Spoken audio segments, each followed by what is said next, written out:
It's the bottom of the ninth, and your team is down by a touchdown. Only your protagonist can hit the last-minute jumper to win Lord Stanley's Cup. How are you going to write it?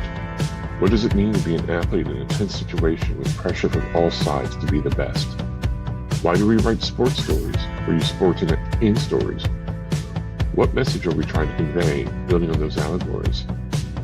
Today, our lineup of all-stars tackle the subject.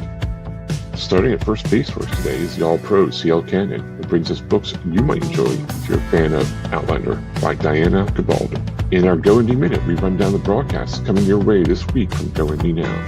And as time expires, our panelists provide highlights of their work in the Epilogue. So even when it's in Fuego, we are as cool as the other side of the pillow. It's time for another Sunday afternoon with This Week in Indies and your host, S.M. Hillman.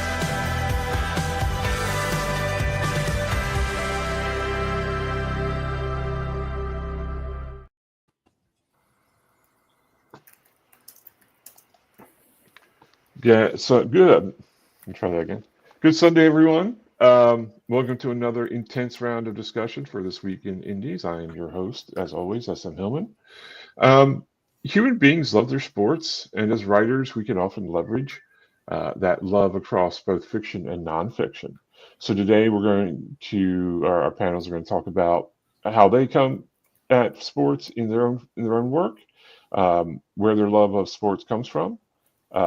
And talk a little bit about how why sports is important as a part of our storytelling.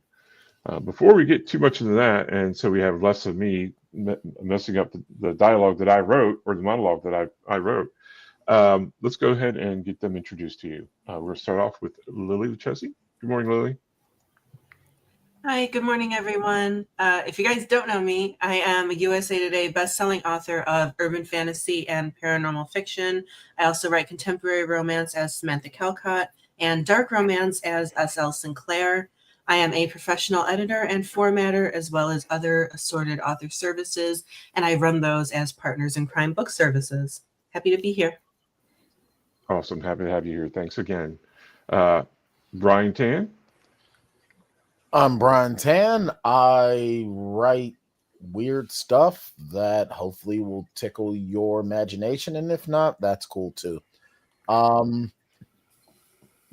of I have urban fantasy, science fiction, and erotic thriller.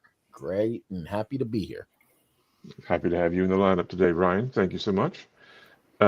Next up, Patrick Senjamino. Did I get that right, Patrick? I should have asked earlier. You got it perfectly. Nice. I am a retired sports journalist who wrote a fiction on the downturn in the newspaper industry through the eyes of a sports columnist who's driving to work one day expecting to be the latest casualty in a massive downturn. Book's called Dogs Chase Cars, and I think you might like it. Awesome. Thank you. Thank you for being here with us. And of course, the ever popular JD Estrada. Good morning, JD. Good morning, fellow humans. I am your hopefully, if not your favorite, one of your favorite Puerto Rican indie authors. I'm also a little bit bananas, and I am representing the bananas because these times are bananas. So I write urban fantasy, I write middle grade fiction, I write poetry, I write nonfiction, I write horror in English and Spanish, and a partridge in a pear tree. Among all of those other things, I have written 2 short stories that include elements of sports or talking about sports and sports that I love and that I don't often see represented. We're going to be talking a little bit about that one. The one I can't talk about because it's in Spanish. It's actually about bodyboarding, which is my favorite sport. It is my sport, and I will be including more of that in other stories because some of the best things in life are done laying down. So bodyboarding applies to that too. Awesome. Thank you. Thank you for being here with us today. And last but not least, Mr. Bob Magoo, all the way from Sabin Land. Oh yeah. Let's get it out of the way. Roll Tide. Felt good.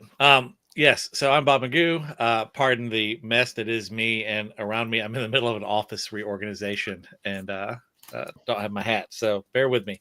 But yeah, I write a series of books about a redneck wizard with a crippling meth addiction, and which is, drug use I don't think is considered a sport But small town football very much is, and I work that, and also college football. I work that into my book series. Awesome. Excellent. Thanks for being here today. Thanks for being able to step up and start today, Bob. Appreciate it. Yeah, no problem. I realized I probably should have had a lot more sports metaphors, but it's okay. So first question I wanted to start with, let's start with you. When did you start, what engaged your love of sports or your fandom or interest in sports? And when did you decide to make that part of your fiction? So my whole life, I grew up in a Cubs family, Chicago Cubs. We only had one person who was a Sox fan. That is my late grandmother. I'm sure she probably still likes to yell down at me during games, even from heaven. So I was born into loving the Chicago Cubs. I was very encouraged actively to play sports. I was a soccer player in school, and I did, local like street kid teams for baseball, uh, floor hockey. No, it's called the field hockey. I don't play field hockey. Floor hockey, basketball, anything I could get my hands on. But yeah, it was mostly my mother who got me started. I remember being too small, even for some of the kid sizes of the time, getting a Sammy Sosa jersey when I was like 3 years old, and it was basically a dress on me and just running around, playing sports outside in it. So that it was natural putting it in my fiction because most of my books are set in Chicago. Except for my fantasy, which is set in Scotland. My books in Chicago heavily feature the Cubs. I've muted myself. I gotcha. Awesome. So, how excited were you when they finally won the World Series?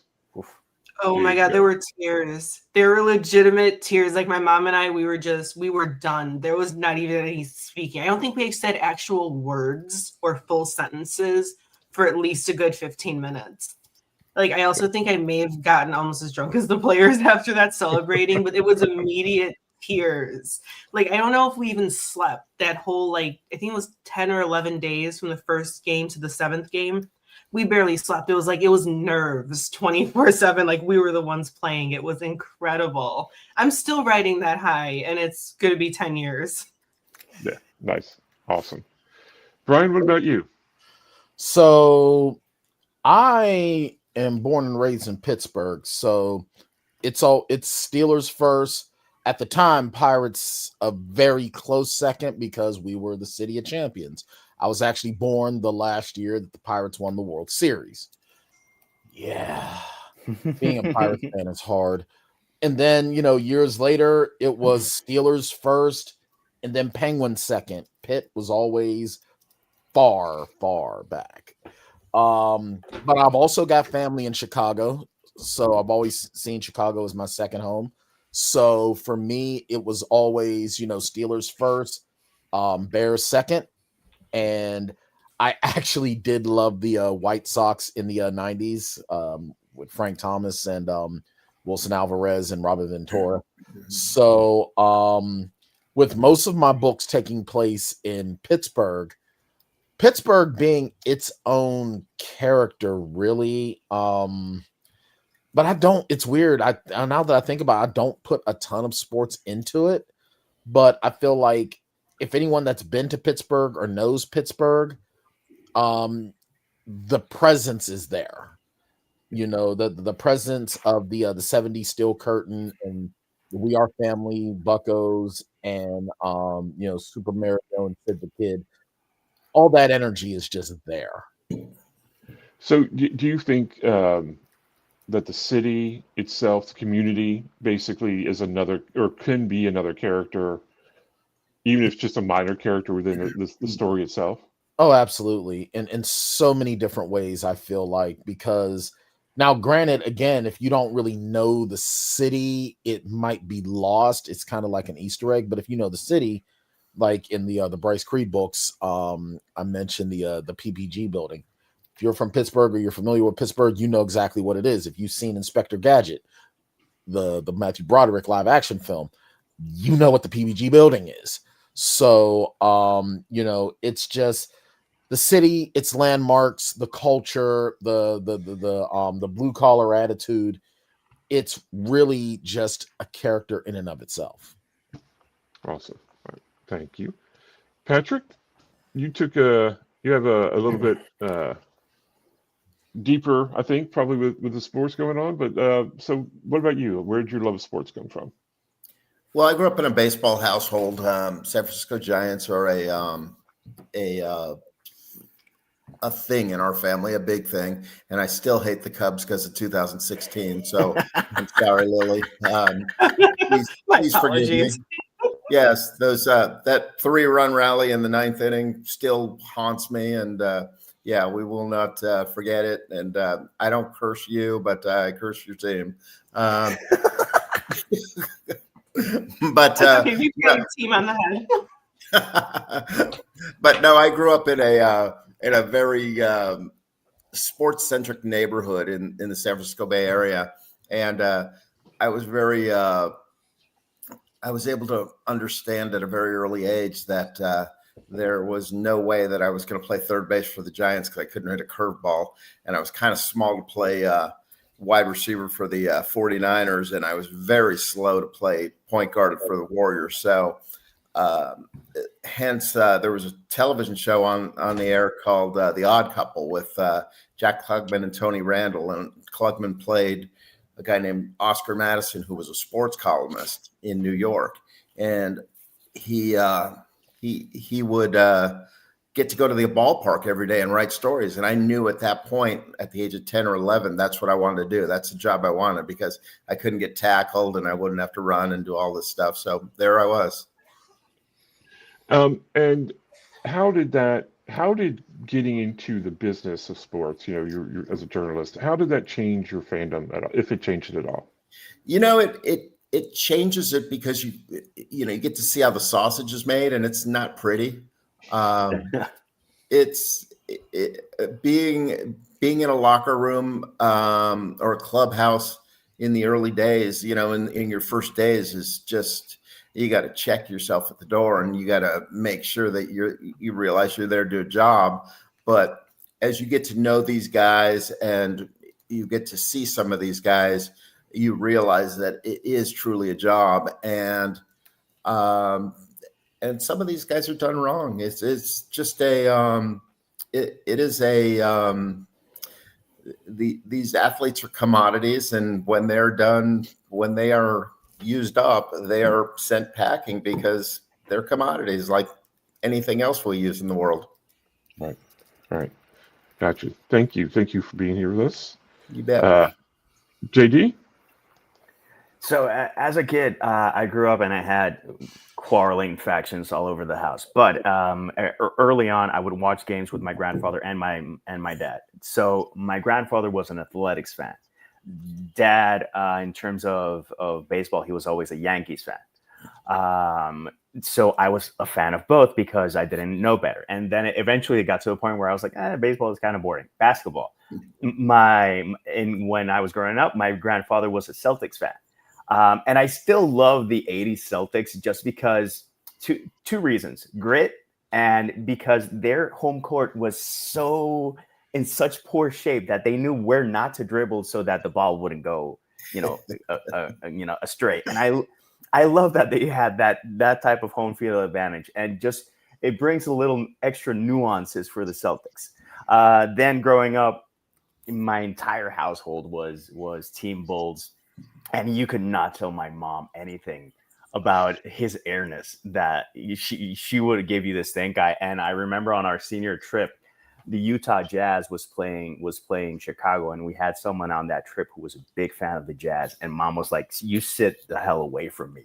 My mom was the sweetest. She was loving with everyone. She would bring out the nasty side. So that's like team sports. In terms of football, it's just, I would gravitate towards the teams of people that were near me, and for random reasons. I was a fan of the Raiders just because of their bad reputation as bad boys at one point, and I found that very appealing. None of these sports I've written about, but it's something that I could touch on. now the sports that I have written about, or the stuff that I have written about, is namely boxing and bodyboarding. When it comes to boxing, if you're in Puerto Rico, at some point or another, you're going to see a boxing fight. That is just the nature of the business. And at one point, I was watching absolutely anything that I could get my hands on. And that means going on ESPN, going on HBO, going on Showtime, and just, being up at 2 a.m. and seeing, oh, there's a fight from two guys. Let's see how it goes. Let's watch 2 rounds. And if it's worthwhile, I'll see it. And I saw some great fights, like fights that most people go like, who the hell is that? It's like, I remember one particular fight in ESPN that was Ivo Elder and Edner Cherry, if I'm not messing up their names. It's a 10-round fight. It is absolutely brutal. It is one of the most competitive, brutal matches that I've ever seen. And it lasts the 10 rounds, but it doesn't go to decision. It ends in a knockout and in stunning fashion. And I'm not going to tell you who wins or how they win or the second that they win. All I'm going to say is that that's the type of fight that made me a fan of boxing. I remember when I watched in passing, oh, Mickey Ward and Arturo Gatti. Who are those guys? If your blood pressure is low and it needs a boost, watch that fight. Those are great fights. That was an amazing war. Were there 3 of them? They had wars, man. They have wars. And round 9 rounds 8 through 8 and 9. 8 through 10 is just championship rounds. And this is a 10-round non-title fight. And everyone was losing their mind because that's the type of fight. This is an old school 1940s fight where no one gives the other any room to breathe. And it's truly, truly, truly dramatic, energetic, brutal, and beautiful. And what I find appealing about contact sports when they're done in a certain way is that it is brutal, but there's beauty and there's strategy. I love when a cagey fighter gets the better of the other person. Someone who's faster, someone who's stronger, someone who has a reach advantage. When they lose to someone because the other person knows how to attack them, that absolutely enthralls me. And that's why I think the best short story that I've written so far is Journeyman. And it shows, you can feel it. You can feel the love for the sport.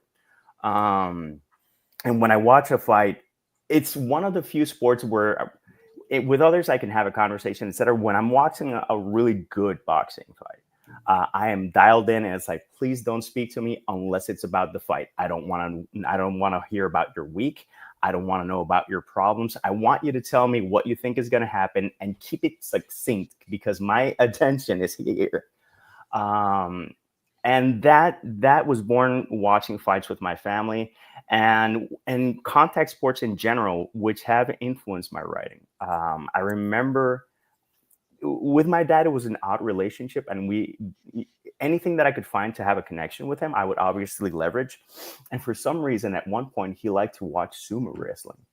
So try to imagine 2 Puerto Ricans, one teenage Puerto Rican, one boomer, watching sumo wrestling and sumo matches in the middle of the day because obviously the time difference. And if you pay attention, people go like, oh yeah, fat guys fighting. It's like, okay, first off, you're ignorant. Second off, if you don't see the technique and you don't listen, a sumo match, a proper good sumo match, it is extremely exciting and it is brutal because you can't start the match until both people put their fist on the mat. When they both have they both have their fist on the mat, they both charge into each other, and the collision sounds like NFL. It is, and that's their skulls crashing. It is absolutely brutal, but impressive. And again, seeing the different disciplines, seeing the different approach, seeing people that get lucky, see people that have a strategy. I love it all, and which is why I hate Floyd Mayweather, and we can talk about that for hours. Floyd Mayweather is an excellent boxer. I hate someone but I hate him. I hate someone that doesn't challenge himself. I hate someone that only goes for the money. I hate someone that does cheap shots. And I mention him because he was part of the influence of the boxer that I mentioned in Journeyman. The 2 people that I use as reference is Floyd Mayweather and Lennox Lewis. The difference is that in retrospect, I have gained a lot of respect for Lennox Lewis, even though I didn't like him as a person or as a persona and what he projected. What he did for the sport of boxing, in the sport of boxing, the people that he fought and the way he fought them,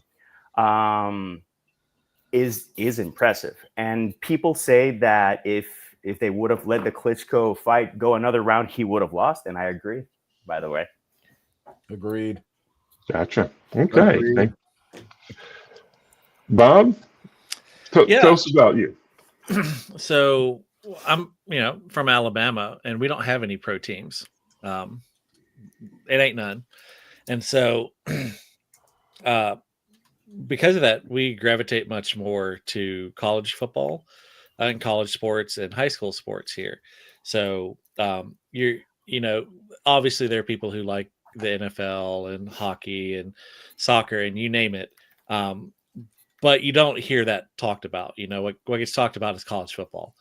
And I grew up, my dad went to Alabama. My uncle went to Alabama, grew up in an Alabama household. And I still love watching games. I very rarely get time to watch them, but love watching games to this day.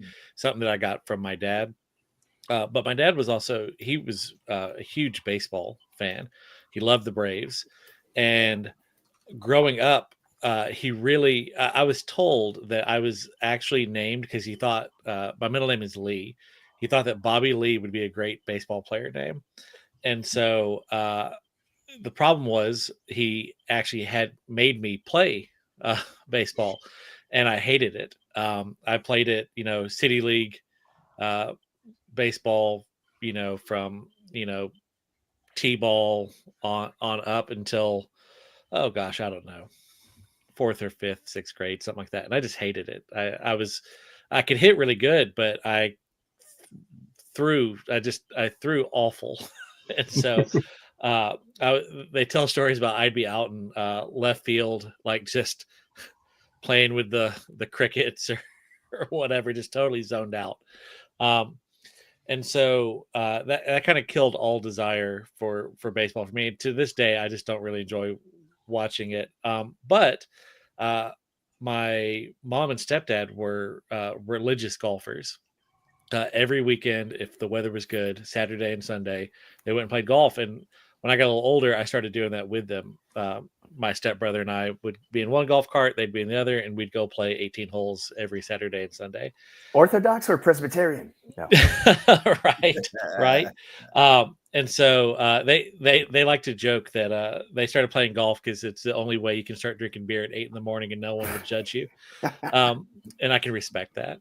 And so my one older sporting experience was my senior year of high school. I was on our school's golf team, but the previous year's golf team had been so terrible, like just so awful, that when I came on the second year, we were not invited to any tournaments.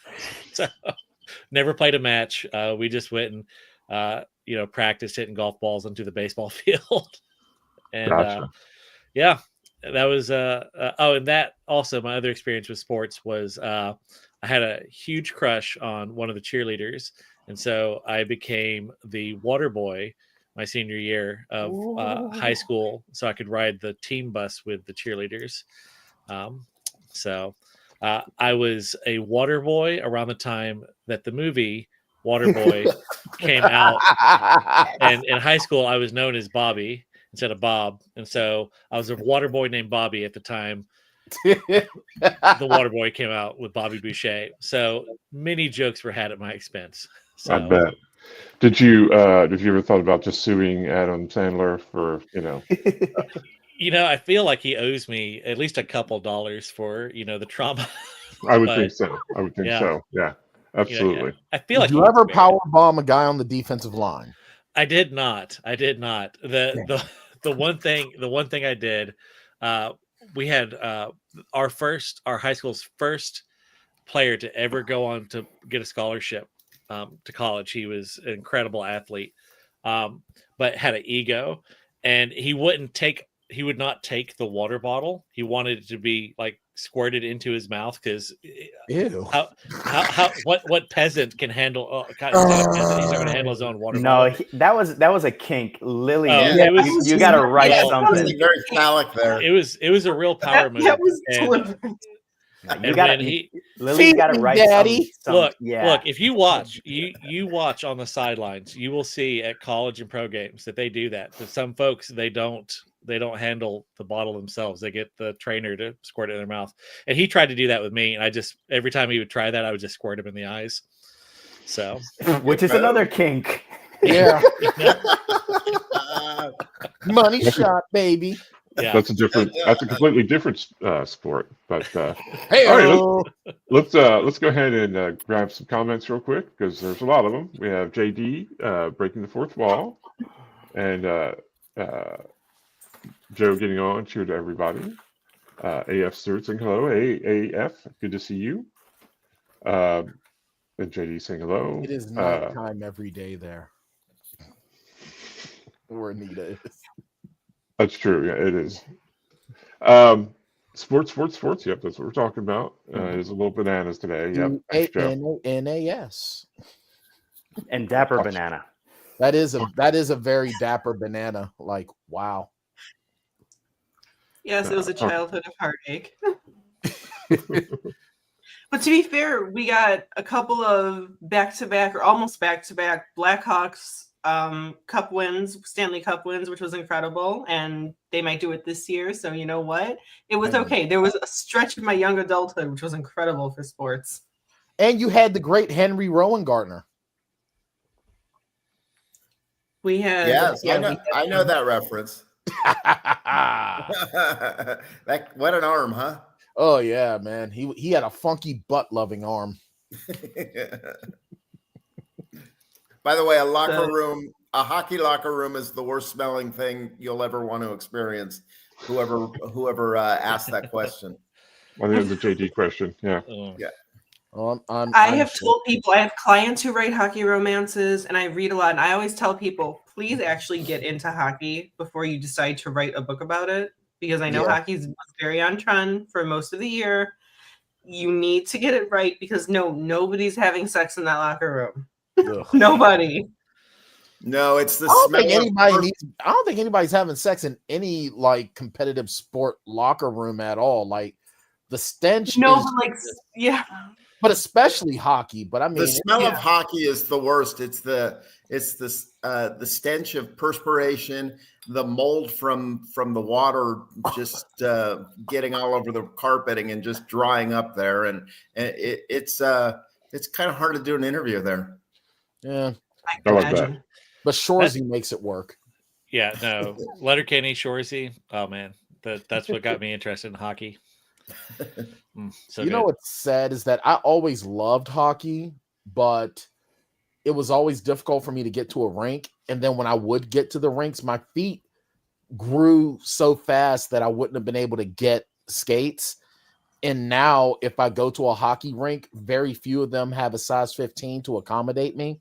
So I can literally only skate for 5 minutes at a time before my entire lower half and my entire back is just like, no. Understood. All right.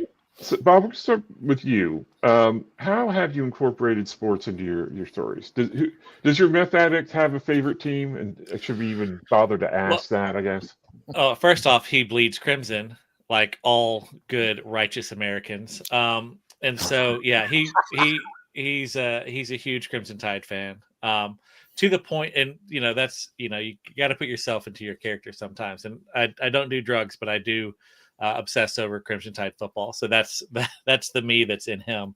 To the point that I wrote in a scene where, if you're familiar with the car flags that you can get, where you just put like your team flag in the window and it flaps in the wind, a pixie. In my universe, pixies basically dress themselves with scraps of whatever they find. And this pixie had dressed himself in a University of Tennessee, that pumpkin puke orange color, like had wrapped himself around it. And Howard, my main character, literally tricked him out of it so that he could then piss on it. So, oh God, I just can't wait for one day the state of Tennessee will learn to read, and then they'll find these books and they'll be very upset. Maybe. Maybe, but No, they won't. yeah. But I did. The town I'm from, like my high school, very small, graduating class. We had 44 people in our graduating class, and football really was the only kind of community, like social, like unifying social event. It's not like, I mean, we didn't have like a farm center, we didn't have a community center, nothing like that. Like it's literally just a school in the middle of nowhere. And so Friday nights, Friday Night Lights, high school football was the social event in the fall. Everyone comes out to it, even if you don't really care. If you want to see people, that it's the place to go. And it really does become so much of the town's identity. It's like nothing else can really unify a town like high school sports, I feel. And so, and it really defined a lot of the interpersonal politics between cities in our area, because our county had 3 high school football teams, one of which, and they all play each other every year, but they play each other because they're in the same county, not because they're in the same like division. I went to a 2A school, but the county, the big high school, was a 6A. So they beat us like 30 years in a row. They were our most hated rival by far. And they never even gave us a thought. Like, you don't think about the person who beat you 30 times in a row, that you beat 30 times in a row. They're just a bump in the road, And so, I have written that into my universe, that exact rivalry dynamic. But I actually have a one whole story takes place at a high school football game where essentially one of these teams is using magic to cheat, and my main character comes in to kind of investigate. And it's one of those kind of communities where everyone knows everyone. And so when this guy who never goes to football games is suddenly at a football game, and he's a known drug addict, shenanigans ensue. Cops are called, fights are had, cops are escaped from. It's a romp. But yeah, and I just love, I haven't been to one. I've been to like maybe 2 high school games since I left high school. But I still kind of remember them fondly, even though like I'm just too busy to go visit my alma mater and go see another game. But every so often I'll look and see how we're doing, because it is just kind of neat. So yeah, if I'm driving on a Friday night in the fall, I will often hook around the radio stations to try and find the high school games, because they're usually pretty good broadcast. So yeah, it's normally someone who's been doing it for the past 20 years. And we actually, for a while there is fun. Our announcer, he was actually the DJ for the big rock station in our like Tri-County area. So he's like had been a known like DJ, like or radio host for decades, and then his kid started going to our school, so we got him to be our announcer for a few years. That was pretty fun. So awesome. Thank you, JD. Can you repeat the question? I sure can. So when did you decide to put sports into your stories, and what was the process for that? Okay. So a lot of people write about team sports, etc. So I've written about bodyboarding, and I've written about boxing. Yes, you can prep with your team and the people who push you, etc. But when it comes to it, you're solo, you're alone. And that is something that really appeals to me out of both those sports. Because a trainer can see something that you can't see and can give you information that you need to do the thing, but you have to do the thing. No one's going to save your ass. And that goes for both sports. I never participated in team sports in high school. I was not that guy. I would go to a game if someone forced me. In college, I went to college in Puerto Rico, and I didn't go to the team sports. I know that stateside, the fanaticism of college football and college sports in general is psychotic. I was never a part of that, so that never spilled over. So I wanted to capture out of these sports that I've only read like one boxing book, which is Mickey Ward's biography, Irish Thunder, which is a fantastic book in terms of a book and in terms of, I already appreciated the guy to no end, and I liked him as a person, as someone that's no nonsense, and he would take 5 shots to give you 1 body shot, and that to part of my personality that resonates. And I wanted to capture a little bit of that and the tenacity of 2 other boxers in the short story. And again, I like a cagey old, any person in a sport who still gets the best of other people. I remember Eric Morales, one of his last fights, he was like almost 40. And in when you're a lightweight, like 135, you're like way past your expiration date. And he fought a young champion who was 25, physically in his prime, etc. And Eric Morales continuously, consistently, and repeatedly screwed the guy over just using cagey tactics. And that, to me, I love that, because yes, it's cool to see the strong guy who can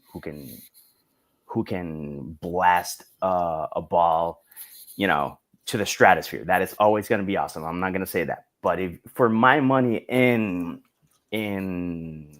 baseball specifically, I would love to see in real life Tony Gwynn playing, because he was the nightmare of many a pitcher, and everyone was like, just walk him, dude. And Barry Bonds also had that reputation, but because of the steroids thing, people forget that he was just a monster hitter. But Tony Gwynn was like the nightmare of people. And I like that, and I like that people, when they take someone for granted and they get their ass handed to them, I always love that.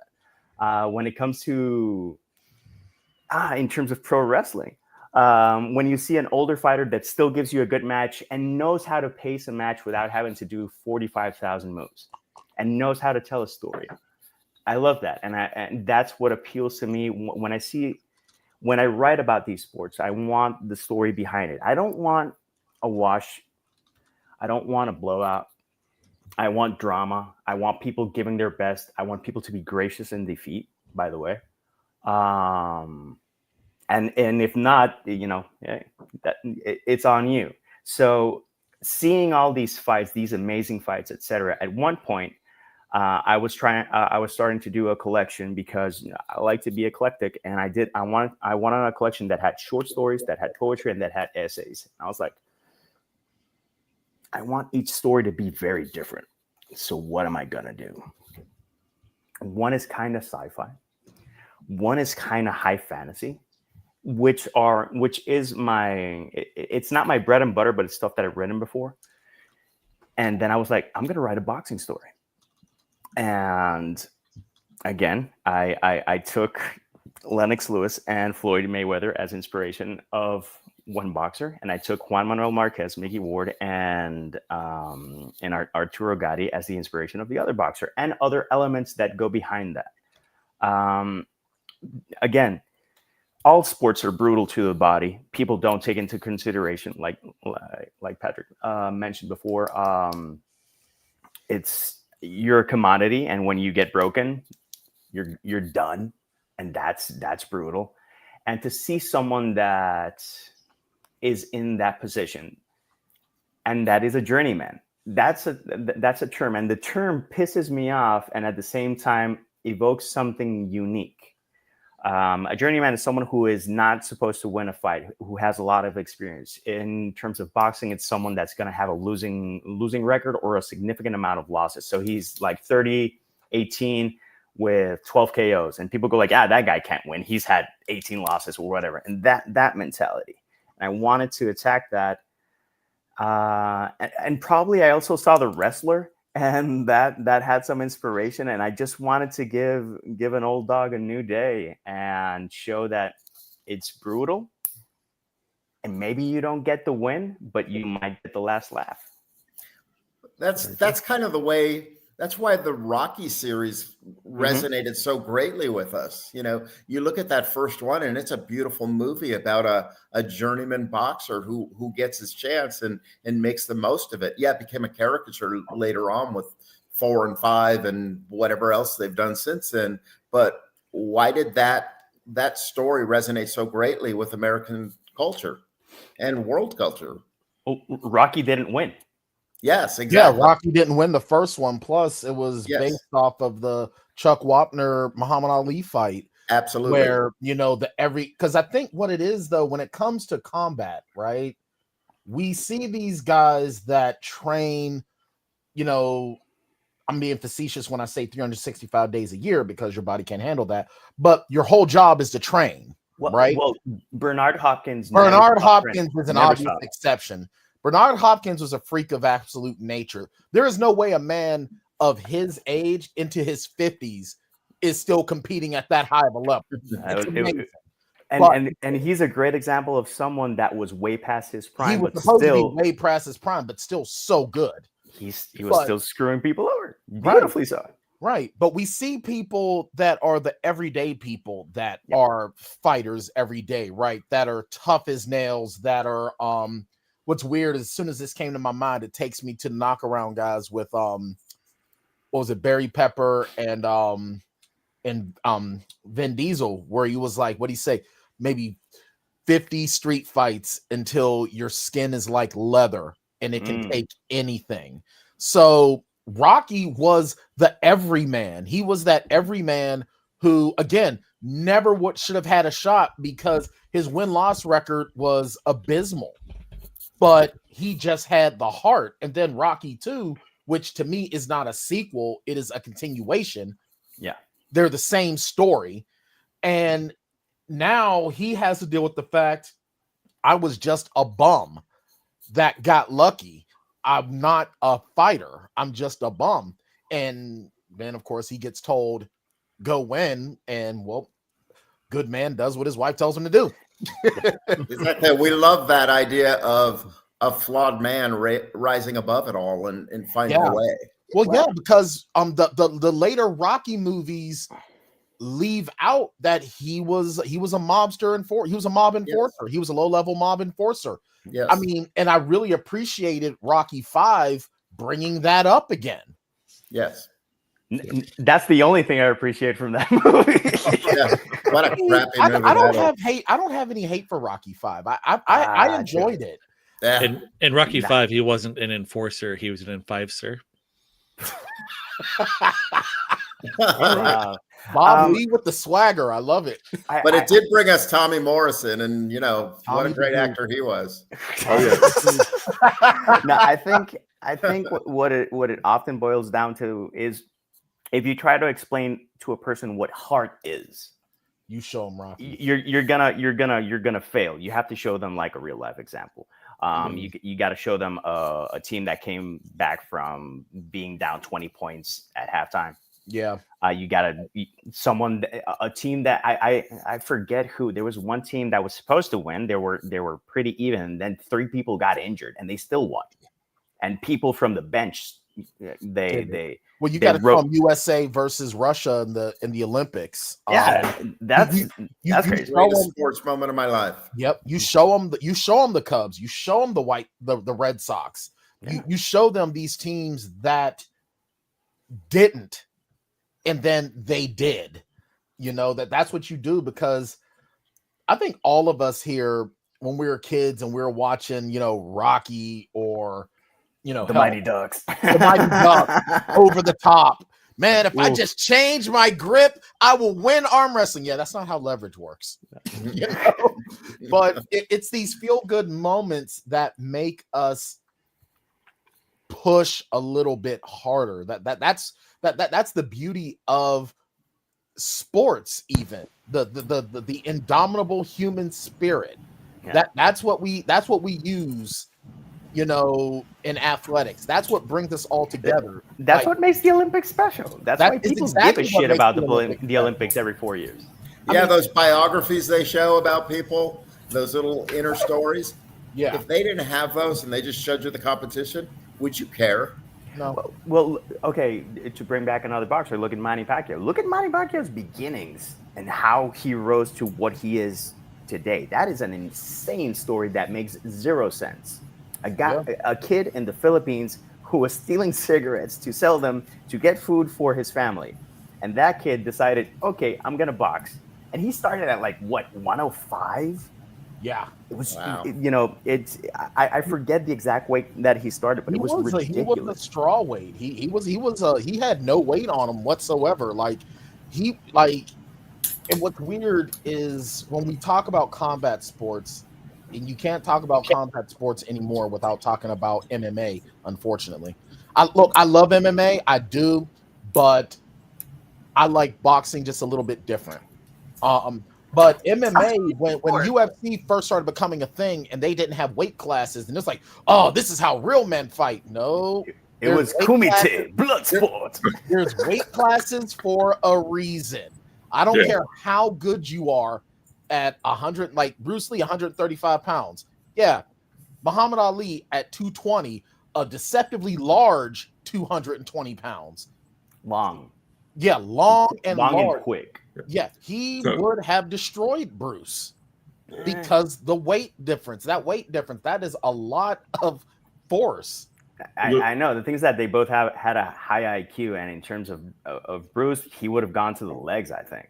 This is me spitballing. I mean, that was my first thought, is it would have been the knees. He would have taken the knees out. Probably one knee, and then he would have gone lower for the ankle on the other leg. Exactly. And in terms of speed, they had to slow down his footage. That's how crazy fast he was. So I utilized some of Bruce Lee's fights for some of my fight scenes. I've watched him fight because usually my characters are much smaller than their adversaries. They're some type of monster. So yeah. I mean, and I don't disagree with that, but my thing is this.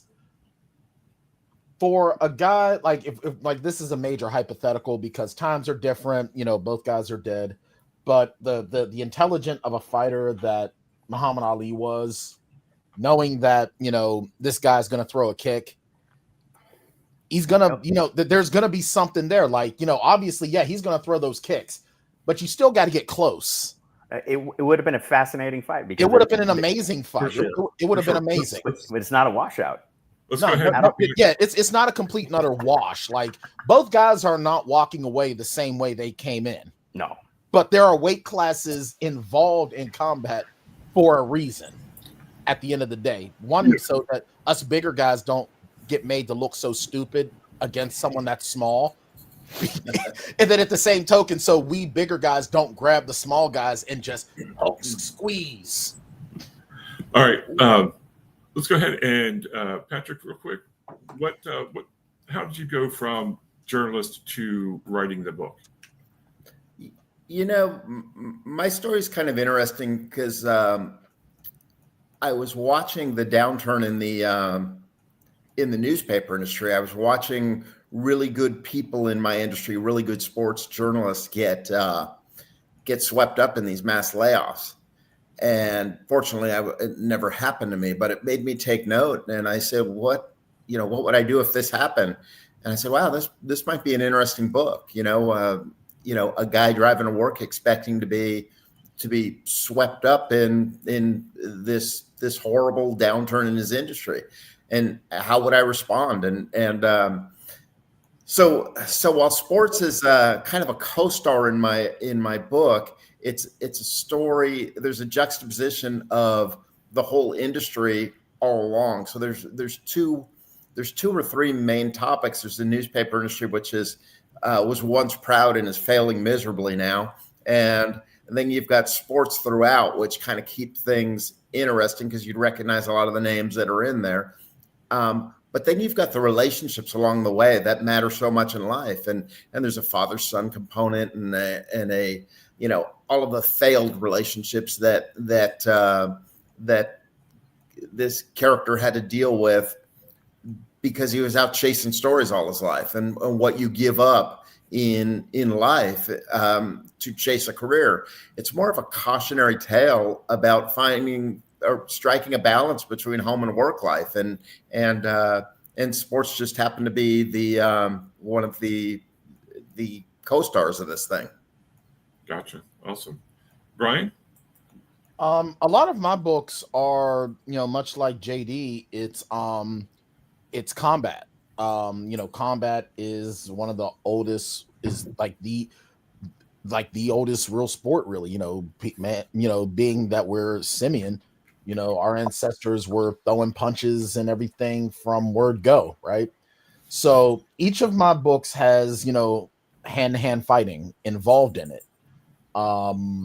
Bryce Creed, in the Path of Redemption series, his fighting style is one that showcases the speed of a vampire and tenacity.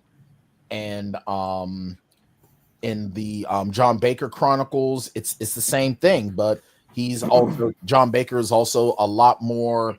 He's gonna take the damage because he can. And in the Ed and Livy, Ed is a martial artist, but he's the only one of those characters that is a living, breathing human being. So he has to fight smart. In the very, very first chapter of Ed and Livy, he's attacked by an inmate and has to use deadly force, which is, I don't want to say it's a basic self-defense form, because it's really not, but it also is, because I noticed that a lot of your earlier self-defense techniques involved fists. As you start to get intermediate, the elbow comes into play. Once you start to get advanced, there aren't many fists anymore. It's open-handed, because the open hand strike is a lot more lethal than the closed fist strike. So I think that a lot of that is in there, because a lot of the fight scenes, and I said this in one of the last shows that I was on, we were talking about fight scenes. I choreographed the fights not only in my own head, but physically there. I'm using the imagination, picturing someone as an uke coming at me, and I'm fighting them off, because I want it to be very, very realistic. Awesome. Lily, you invented a sport. Yes, I did. I have sports. Sports are scared throughout the Paranormal Detective series, where Angelica is actually part owner of the Cubs in my world, because I wanted that. Like I mentioned, I studied Bruce Lee for her fighting techniques, and I also very deliberately, with her hand-to-hand combat, she's also a marksman, because we've seen the Olympics. Shooting, marksmanship is a sport. Marksmanship, swordplay, fencing, different types of martial arts. She studied everything over a couple of centuries. And so it was very important to showcase her fights, like Brian just said, as a very choreographed, specific scene. And also in a short story, it's in the collection Dark Delights I have in my work. It's called Mercury Falling. And it's based on the 2016 Cubs. Of course, it's not the Cubs. I mean, I can't actually name it, but it's Chicago. It's Angelica Cross. She's watching the Cubs. I made it very clear it was based on the Cubs winning the World Series, where it shows a Greek god actually is on the team helping them to win. So that's another time when I did, sports in there. But I did invent sports. I have a upper YA fantasy series called the Coven series. And I knew I wanted there to be sports because I love sports. Almost everything I have at least mentions a team, whether it's the Cubs, the Blackhawks, whatever. So I said, can I make a fantasy sport? I'm creative. I'm not that creative. So what I did was I took what I thought was one of the most boring sports and made it exciting, and that would be polo. I never understood it. I actually did watch it sometimes, because I can't remember what channel it was, actually had it on TV, but I didn't like it. So I'm like, can I make this more exciting? What can I do? And so I inserted magic and flying horses and lightning being shot onto the field to make it interesting.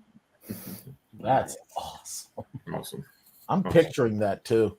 I don't know. I think if you add lightning bolts into golf, how awesome would that be? Caddyshack, Golf was baby. actually was on the list. It was on the list of the boring sports. And I'm like, I know too many people who actually play golf, so I thought it would be insulting. Well, I think alligators and crocodiles make golf a little bit more. Oh, absolutely. Poor Chubb Peterson, man. Or bull sharks. There's a golf Happy course Gilmore reference. Oh yeah. There's a golf course in Australia that flooded, And when the water receded, bull sharks became trapped in their water hazard. That is so cool. Yeah, and they had them there for years. They actually started like advertising it and whatnot, and they stayed there until like 10 years later it flooded again, and they made And their they're like, escape. all right, we're gone. So generations of bull sharks are just like dipping out. Yeah. Yeah, I don't think anybody's diving in there after a ball. It's like, man, I'll just take a two-stroke penalty, man. That's why they come 3 to a pad. That Sharknado almost became. Oh man, as Sharknado were an actual thing, wouldn't that just be the chef's kiss on this timeline? Sharknado. There's a guy who presents a panel. He works for like FEMA, or he works for like EMS for his state, and he's presented at FEMA conferences and whatnot. But he has using GIS mapping to track like the historicity of Sharknado events across the world. And he breaks it all down. It's like, it's primarily a Western Hemisphere phenomena that takes place within these months, and like uses hard science on Sharknadoes. It's great. Awesome. We need this. All right. So we're going to have, as a pinch hitter, because I got another sports thing in there. It's time for CL Cannon and the Indie Connection. Bing, bing, bing, bing, bing, bing.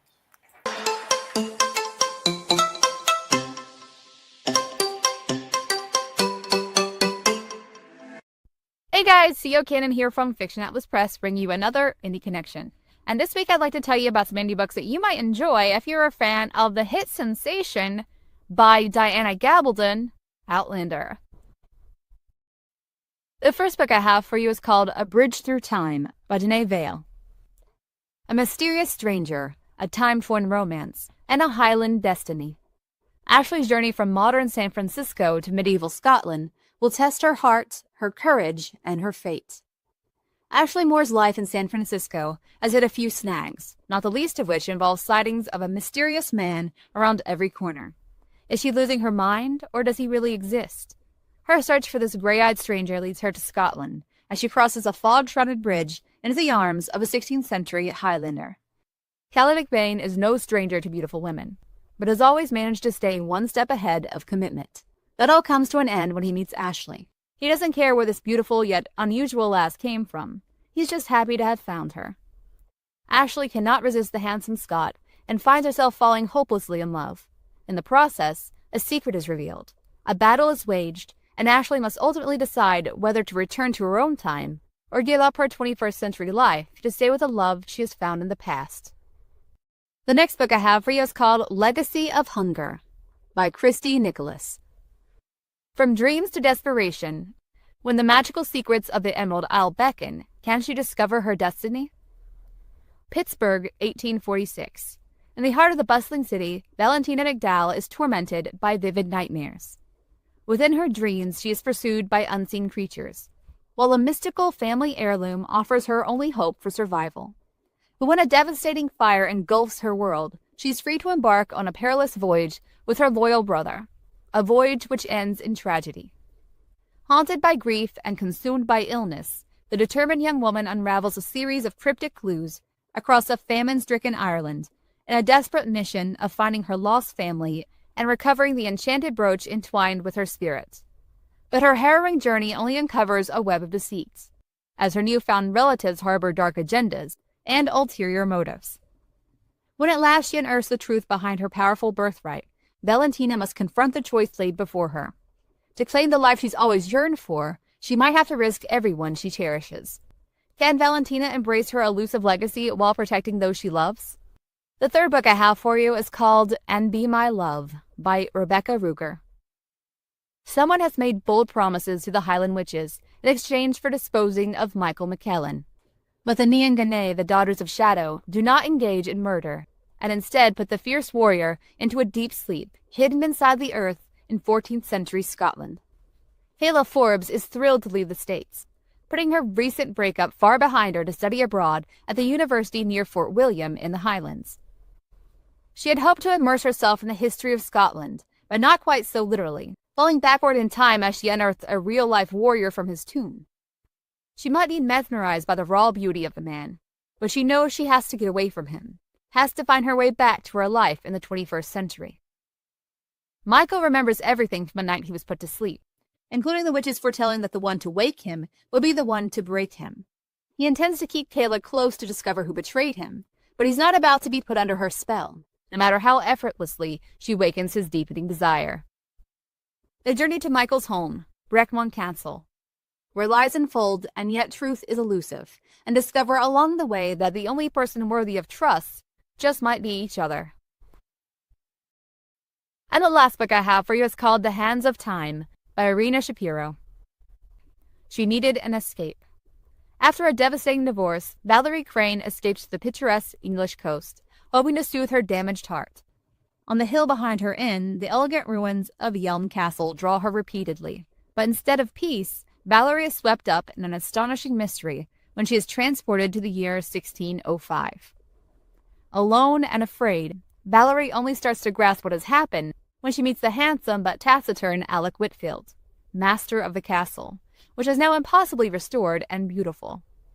Alec doesn't believe Valerie's story, but just as her last hope fades, his charming, roguish brother Finlay persuades Alec to let her stay. As Valerie grows closer to both brothers, passion flares into a love triangle that could consume them all. And the danger and violence around them escalates when Finlay becomes entangled in a treasonous plot. With lives on the line, if Valerie can find a way back to her own time, should she take the chance to run? Or will she risk everything for a chance to save the man she loves? I think that's all for me this week. I'll see you next week on The Indie Connection. Bye.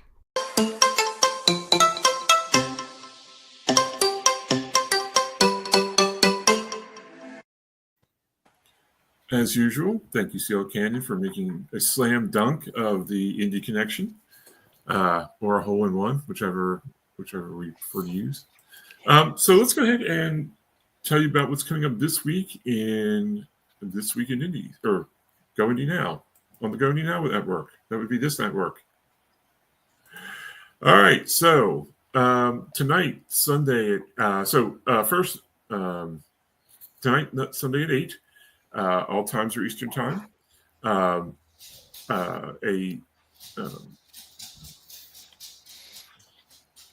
of epic proportions. Of epic proportions, as Working the Indies, Brian Tan and Joe Compton welcome six-man tag team partner John Hartness to review The Queen of the Ring. Monday at 7, we have 21 grams. As Joe welcomes spiritual guru and fantasy author Diana Robertson, followed at 8 p.m.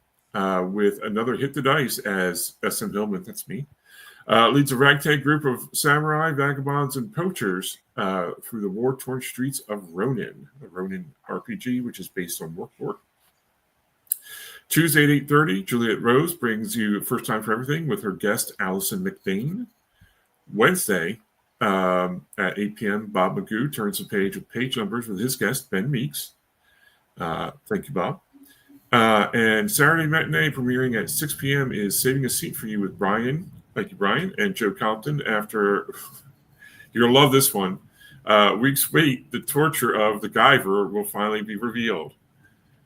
For those of you who are, not fans of the Guyver. How can you not be? I know, but I will just say somebody is not a fan, and you should tune in next Saturday to see that. Okay, so we're going to go through and have everyone read their epilogue as we wind up, and once we're done with that, we will wind up the day. So, Bob, let's start with you. Yeah. Y'all can find me, Tell Us About Bob, anywhere.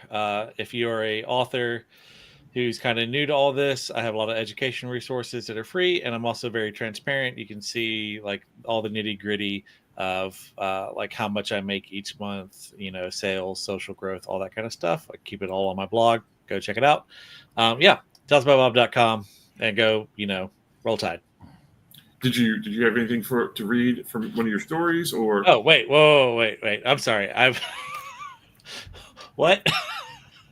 You might not have gotten that message. So we usually let the authors read something from. No, I've not read. I'm not ready for that. So, and I've already done my outro, so you can skip me during outro. So moving Okay, on. so what everybody sees on the screen is Bob Lee Swagger. the QR code for Bob spraying the days, not poison. So, yep, there you go. All right, JD. Greetings. JD Estrada Writer. If I'm on your social media platform of preference, it's going to be under that name. If you don't find me, I'm not there. I'm not under Twitter because it's not called anything else. And I'm not under TikTok because I can't dance that well to get people's attention. So any other place, I'm there. I am a lot more active on Substack. I have been enjoying that a lot. This is the first year in my career that I don't publish a book because I wanted to focus on that. And it's been nice. And I've been connecting and doing some other things. This week's post wasn't about sports, but it was about video games. And that one was really fun to write. So from this one, I do have a bilingual collection. It's called Bah. Can you hear me? I don't know if I knocked out the audio. 2020. It's 20 pieces in English, 20 pieces in Spanish. But for this project, I didn't want to alienate people. So I am working on the Spanish version, but there's an all English version already available. In terms of the story, this is an excerpt of what I like about Journeyman, about what I like about these Journeyman stories. So if you will indulge me. The bell sounded and John Lennox rushed across the ring to throw a 5-punch combination. Jab, straight left, right hook, left uppercut, and another right hook. They all connected solidly, but somehow it seemed someone needed to remind Ward that taking those shots should at least wobble your legs a bit. He pushed the champion back with a hard left jab. Double jab, triple jab, body punches, and another right hook was the following flurry from Lennox. Ward, for his part, looked like he was bored by the champion's skills. The champion then decided to mix in a couple of comments with his attack. Yeah, jab. You ain't nothing, man. Jab, jab, left hook. I'm the champ. Left lead, jab, right hook. Ward looked anything but stressed, bothered, or remotely entertained. Bored or sleepy? Maybe, but afraid or hurt? Not the case. Lennox then threw another flurry, a 3-punch combination, while Ward swung a slow but hard left hook to the body. It missed. You're too slow, old man. Jab. I'm the champ. Jab, jab, jab. Straight left to the body. Ward threw another body punch. Missed again. The bell sounded. Lennox went to his corner, bouncing and smiling. The opinion of his corner was unanimous. That's beautiful, Johnny. You're murdering him. He isn't going to last, man. Lennox decided not to sit in his corner. He couldn't wait to get back into the mix. He also showed that inside the ring, his vocabulary expanded to unimaginable heights. Ward walked back to his corner like an old ox that did his part but looked beyond weathered. Kid, can you at least try to give a damn about this fight? Said Eddie in his corner. You're getting hit with everything, including his mouth. For my sake, tag him with something so he can at least shut the hell up. Ward nodded, but wasn't paying much attention. He was focused on breathing deep and staying calm. The bell sounded again, and Lennox jumped right back on Ward. His left jab was a thing of beauty, and his combinations were crisp and solid. Jab, jab, jab, right hook, left hook to the body, right hook. His mouth was just as fast as his fist, and it took quite a lot out of Ward to not roll his eyes at the champion. Another slow left hook was easily avoided by the young hotshot, and Lennox began playing to the crowd. Ward simply plodded forward, taking shot after shot. He didn't seem hurt, but he wasn't throwing much either. All the leather was coming to him, with the exception of an occasional hook or straight right that failed to connect with its mark. Only an occasional stiff jab was getting through, and though it was a jab, every time he landed it, he felt his opponent moving, in part to diminish its effects, and in part because the punch moved him. The bell sounded for the second time, and again Lennox chose to stand in his corner, berating the challenger and screaming to the crowd about how great he was. His cornermen all praised his ability, saying that all he had to do was keep on doing what he was doing, that soon he'd be able to put down the old man for good. In Ward's corner, Eddie had a look of suspicion in his eye. What the hell are you up to? He questioned his fighter. Nothing. Just fighting my fight. Nothing, huh? Fine. I just see you landing a punch you never throw and missing punches you always connect. That's all. What can I say? Mixing it up, Ed. Mixing it up, eh? said the trainer, giving him a nervous smile. All right. Since you're in the mood to mix it up a bit, why don't you lead with the right and jab to the body? You know, since we're in the experimenting mode. Let's give it a go. Awesome. Thank you so much. Patrick, tell everybody where they can find you and read a little bit from Dogs Chase Cars. You can find me on Twitter at P. Sangemino, Instagram at Patrick Sangemino. What I'm about to read for you is a piece. You might recall the 1989 World Series, which was halted by an earthquake, a 7.1 earthquake in San Francisco, which caused the cancellation of Game 3. And the lead character was there that night covering it. And here's what he says. I grabbed my notebook and made my way to the lower deck, where fans were shepherded onto the field to make their way out of the stadium through the passageway beyond the outfield fence. They walked quietly among players and their families, some of whom were shaken by the ground shaking. It was an extraordinary snapshot in life, one that portrayed the humanity of the moment. Minutes earlier, before Mother Nature's wrath, walls, barriers, and socioeconomic differences separated the players from the fans. With one act of God, the boundaries were eliminated. They walked to safety together, not star athletes and adoring fans, but emotionally shaken human beings, experiencing the same feelings of vulnerability, fear, and perhaps gratitude that it wasn't worse. Awesome. I love that. That's so great. Thank you so much for being here with us today, too. Thank you. Thanks for having me. Absolutely. Brian, you want to give us a score before you read a little bit from Ed and Livy? So far nothing, but Mason Rudolph threw a pick. Apparently it was a pretty athletic pick, so oh well. It is what it is. It's definitely going to be a good game no matter what. I love both teams, so I love the Bears and my Steelers. So anywho, you can catch me. I can't remember if it's author Brian Tan or at Brian Tan author, one of those two. I'm the only Brian Tan spelled the way it is, other than my son. And if you don't know the difference between a almost 47-year-old man with no hair and a almost 17-year-old with locks aplenty, yeah. Anywho, this is going to end up actually being a lot shorter of a reading than I anticipated, but this is actually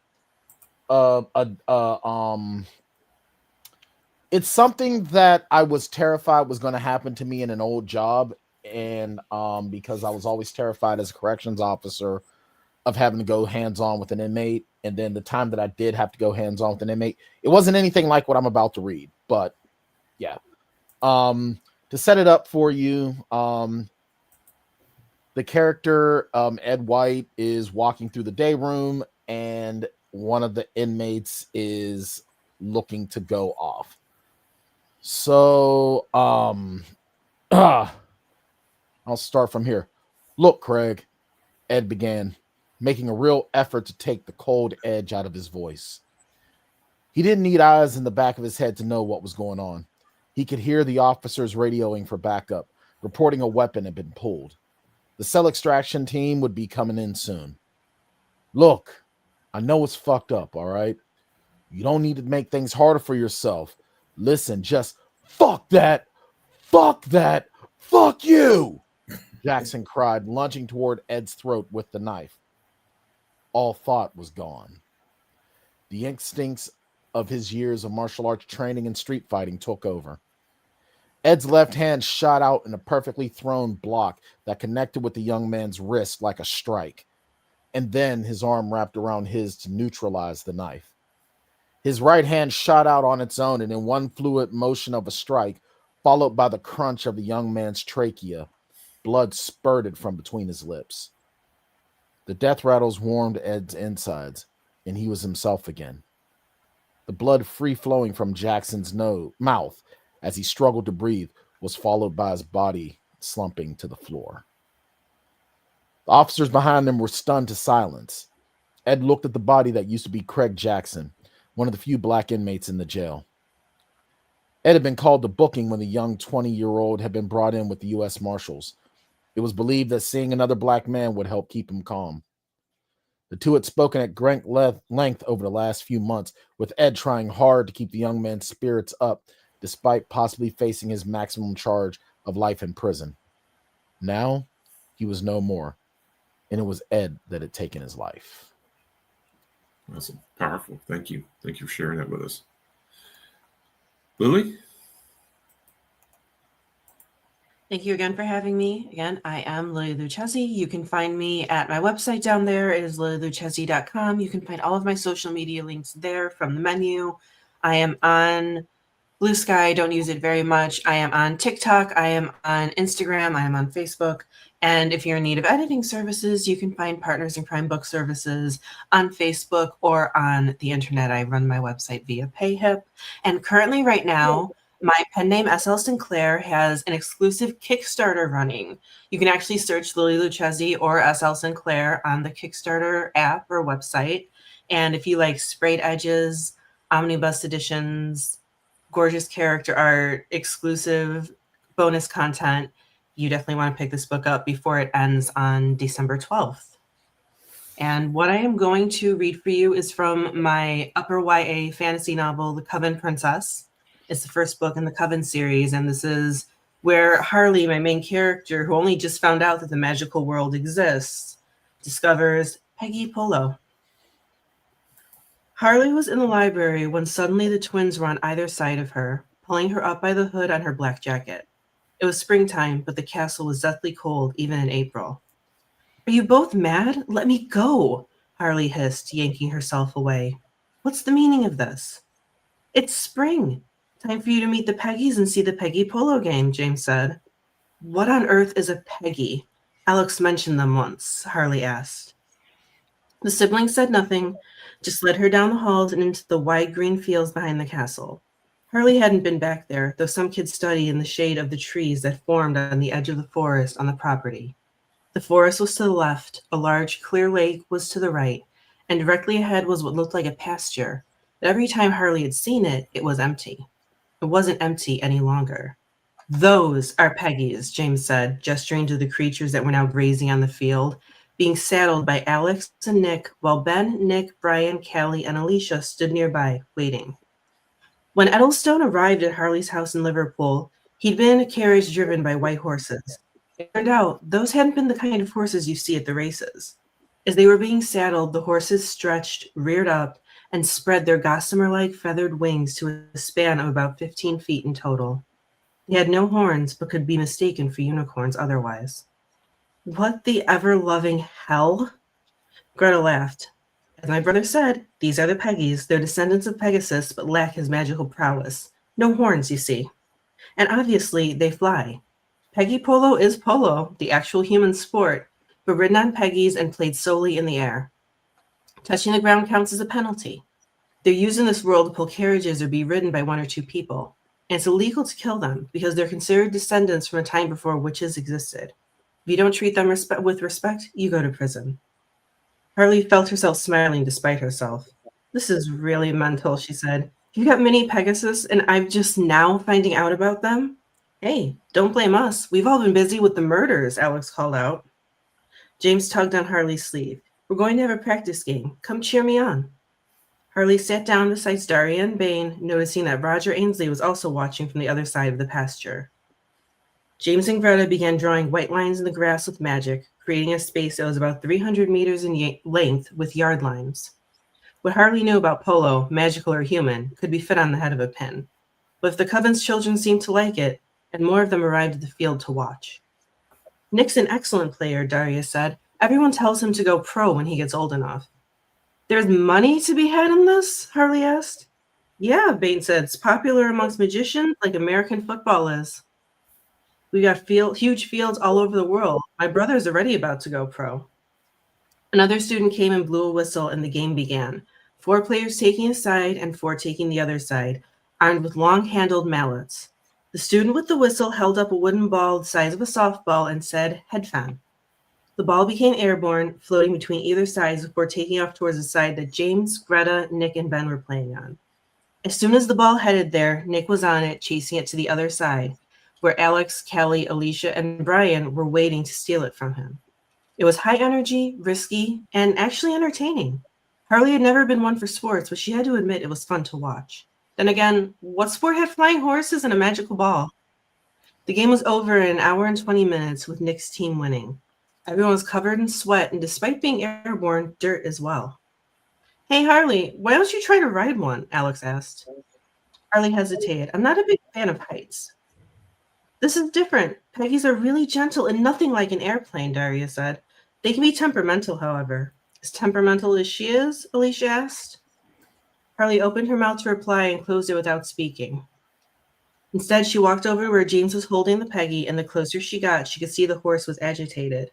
It began to whinny, its eyes widening and wings unfolding, knocking James to the side. It reared up on its hind legs and slammed down. It was only dumb luck that Harley was able to move fast enough so as not to be crushed. She fell to the ground, covered in dirt, as Alex and Nick tried to calm the agitated Peggy, but with no luck. Eyes still on Harley, it flew away, whinnying fearfully. She watched it go with one thought in her mind. That can't be good. Awesome. Thank you. Thank you for sharing. Thank you for being here. Nice. Thank you for having me once again. Absolutely. Yeah. All right, everyone. Okay. I want to thank everyone who has been watching. I want to thank everyone who's an Oriole fan and watching. Go O's. And I want to thank our panelists who were great, fantastic. That was a very lively discussion. I really loved it. I think we could probably go on for a couple more hours just talking about boxing in general. So tune in next week. We'll be back here for another episode of This Week in Indies, and it's always time to go To indie go now. indie now. See you later, folks.